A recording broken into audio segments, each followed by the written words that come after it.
ঢাকার ক্লাব ক্রিকেটের মাফিয়া ছিলেন বিসিবির প্রভাবশালী পরিচালক ইসমাইল হায়দার মল্লিক। প্রিমিয়ার লিগ সহ প্রথম, দ্বিতীয় এবং তৃতীয় বিভাগের ৭৬টি দলের মধ্যে নাজমুল হাসান পাপনের আশীর্বাদ পুষ্ট ইসমাইল হায়দার মল্লিকই চালাতেন ৪০টিরও বেশি টিম। এমনকি দেশের সবচেয়ে বড় ফ্র্যাঞ্চাইজি বিপিএলও চলত তার কথা মতো। নির্ধারণ করে দিতেন মাঠের ফলাফলও। কেউ কোনো প্রতিবাদ করলে তার জীবন দুর্বিষহ করে তুলত এই মাফিয়া। বিস্তারিত শুভদেব রাতের রিপোর্টে। আঙুল ফুলে কলা গাছ, বিসিবির প্রভাব বিস্তার করা পরিচালক ইসমাইল হায়দার মল্লিকের ক্ষেত্রে ঘটেছে এমনটাই। সালমান এফ রহমানের বেক্সিমকো সাধারণ এক কর্মচারী থেকে হয়ে উঠেছেন ক্রিকেট বোর্ডের ফাইন্যান্স কমিটির চেয়ারম্যান, নিয়ন্ত্রণ করেন ক্লাব ক্রিকেট। নাজমুল হাসান পাপনের আশীর্বাদ পুষ্ট এই কর্মকর্তার অপকর্মের ফিরিস্তিও বেশ লম্বা। আম্পায়ারিং টুর্নামেন্টে ক্লাবের এন্ট্রি ফি নিয়ে ৯-৬ সহ রয়েছে ম্যাচের ফল পাল্টে দেওয়ারও অভিযোগ।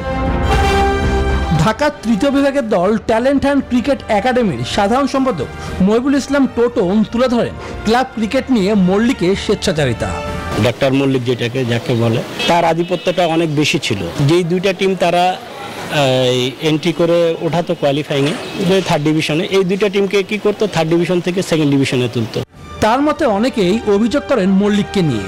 মাঠে ক্রিকেটাররা প্রতিবাদ জানালেও মামলাও দেওয়া হতো মল্লিকের ইন্ধনে।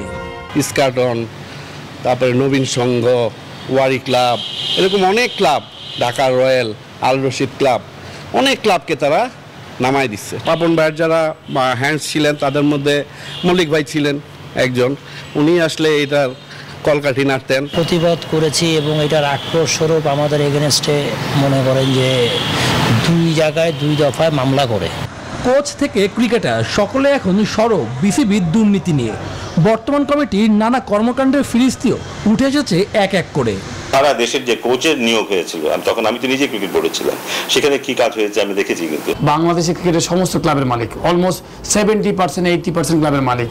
তো এই যে এখন যে সরকার চেঞ্জ হলো, যে এখন ধরেন টিম চালাতে পারবে না, কোথায় যাবে? তার মানে আপনি কি ধরনের করাপশন করছেন, পুরো সিস্টেমটা লস করছেন। ফার্স্ট ক্লাস ডিভিশন টিমের জন্য তো ৩ লাখ টাকা জার্সি বানানোর বা কোনো কিছু, এটা আমি নিজের চোখে দেখেছি। যেহেতু আমি ক্যাপ্টেন ছিলাম, আমাদের জার্সি বানানো হয়েছে অ্যারাউন্ড 80,000 কিছু দিয়ে 30 জন প্লেয়ারের জন্য। ২০১২ সালে নাজমুল হাসান পাপন বিসিবির ভারপ্রাপ্ত সভাপতি হলে মল্লিক ক্রিকেটের সঙ্গে সম্পৃক্ত হন। শুভদেব নাথ, নিউজ 24, ঢাকা।